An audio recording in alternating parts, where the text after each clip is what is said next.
Channel 5 News has reported on many issues facing our veterans, and finding them jobs is one of them. Cameron County Veterans Affairs officials tell us employed veterans have an easier time transitioning from the military to life at home. Channel 5's Daisy Martinez spoke to a veteran. She's live from the Cameron County newsroom. Daisy. The 6.9 unemployment rate shows how hard it can be for people to find a job. For veterans, the challenge is even bigger. Yajaira Escobedo wanted to do something big with her life after high school. And I wanted a bigger challenge, so that's why I joined.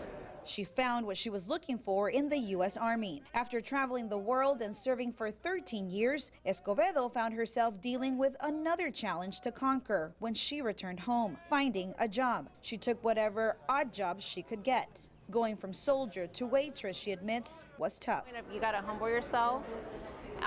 There was a need, and so that's why I did it. Salvador Castillo says the shift in roles is one of the biggest struggles for veterans looking for employment. When you're in the military, you have a huge weight on your shoulders that makes you feel important, that you have a purpose in life. When you come out, you're just like anybody else. And that sometimes presents a challenge of its own, because you need to feel wanted. You need to feel that you still can contribute back to society. Castillo adds employer discrimination is also a factor. Unofficially, we have heard that they do have that stigma, and the employer, if they're not aware, they're not informed, they might be hesitant to give the opportunity to a veteran that is coming in for a job.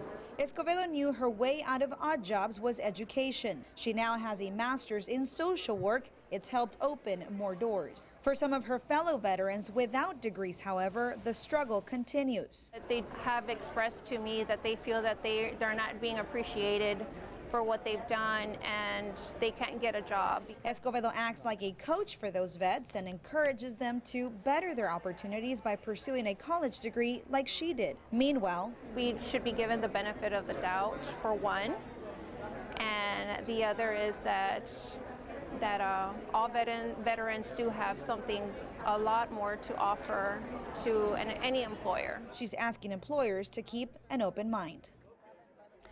It was Cameron County Workforce Solutions that hosted today's event. 700 other people also went in to apply for jobs. Now, Castillo tells us that veterans like to apply for law enforcement jobs, so we checked with the city of Brownsville. They tell us right now there are 104 veterans working for the Brownsville Police Department.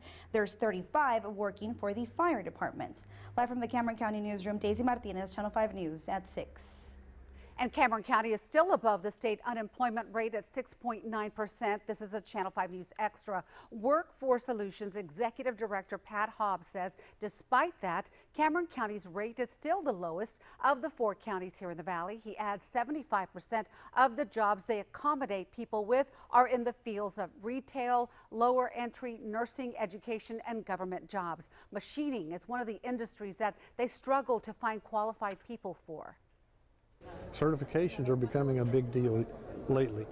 Not so much the degree itself, but the certifications. Do you have the skills to do the job to make me money? And if so, you've probably got a good shot at a job. So we're trying to revive a lot of the training programs from the high school up to the colleges. Hobbs adds that the jobs of the future are in the technical fields. He says the percentage of students obtaining 4-year college degrees in Cameron County has stayed at 13% for 20 years.